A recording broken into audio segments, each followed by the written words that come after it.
What would you say are the three most important things that Warner Brothers did to change the course of cinema? The jazz singer, the evolution of sound technology. I would say the second would be their daring choices to make films that had never been told before, through whether that be, primarily in the 70s with films like Exorcist, Deliverance, Dog Day Afternoon, films that really push the envelope in rip from the headlines stories, right?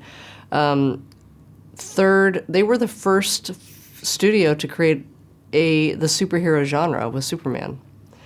And that Superman really was the beginning of everything we see today. The thing about Warner Brothers, they were there at the very beginning. They were not only creating an art form, but also an industry. And you had to be tough. You say the name and you understand. It's one of the powerhouses of Hollywood that gave us the cinema. When you look back at the last 100 years, it's an incredible American story. The stuff that dreams are made of. Warner Brothers, to me, was Action. Hollywood. Very daring artistic achievements. That's what I think about when I think of Warner. They were dirt poor, but they gambled everything. They were tough street guys clawing to success. They're big gangsterish in their DNA, the brothers. What can you say about that transaction that sends your older brother to an early grave? Sam Warner really believed this sound technology could revolutionize cinema. You ain't heard nothing yet. You also go in the series to the darker pages of Warner Brothers. Mm-hmm. Was nothing off limits? I mean, no, I think Warner Brothers really trusted me in looking at their history and saying, tell it as it is, warts and all. No, there was no pushback. It was just, what's going to make this really the most authentic story of the studio that's never been told before? And so we were able to really get into the archives and see material that they haven't opened up in 50 years. Wow.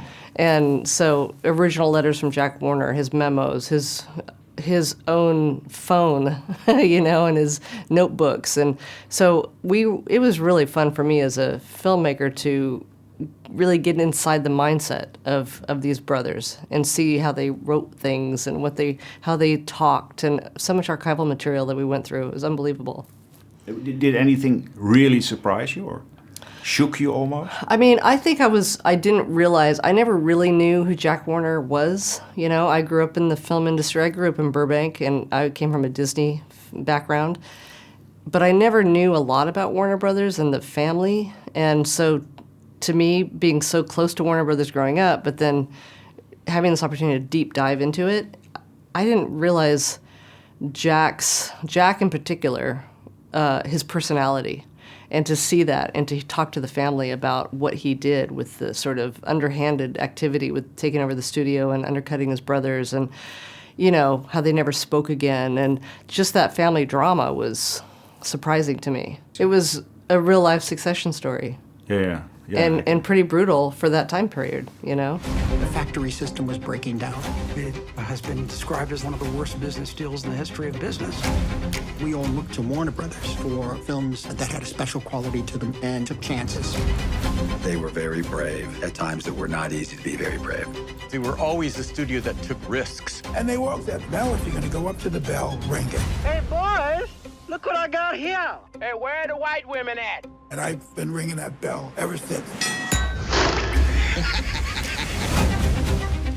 We don't know if it'll work. Let's just try it.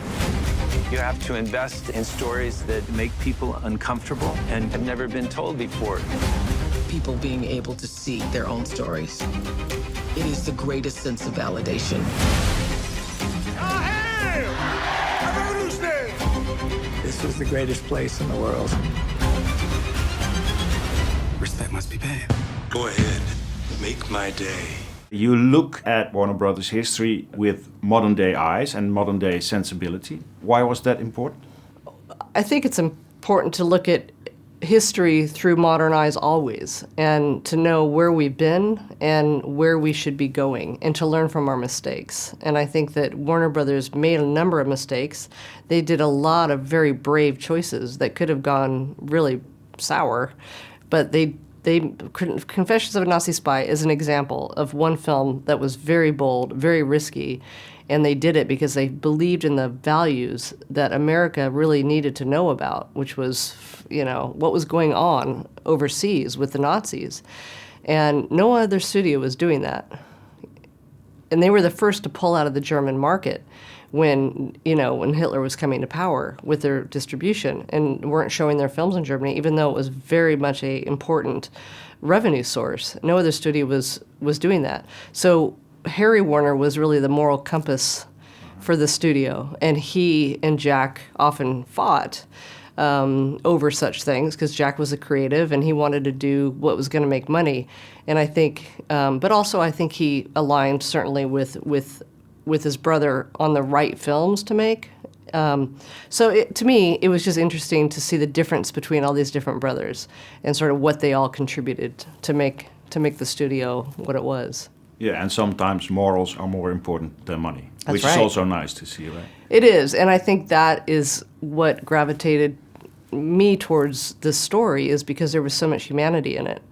There was so much inhumanity in it with the brothers' feud and this and that, but the films that were important to them to tell, the stories that were important for them to tell, was very moving, when you look at it. And by the way, to spend, months just watching Warner Brothers films as research, you really get to see the evolution of story and the writing and the acting and just the moments that were sort of turnkey moments, through time. That was fun.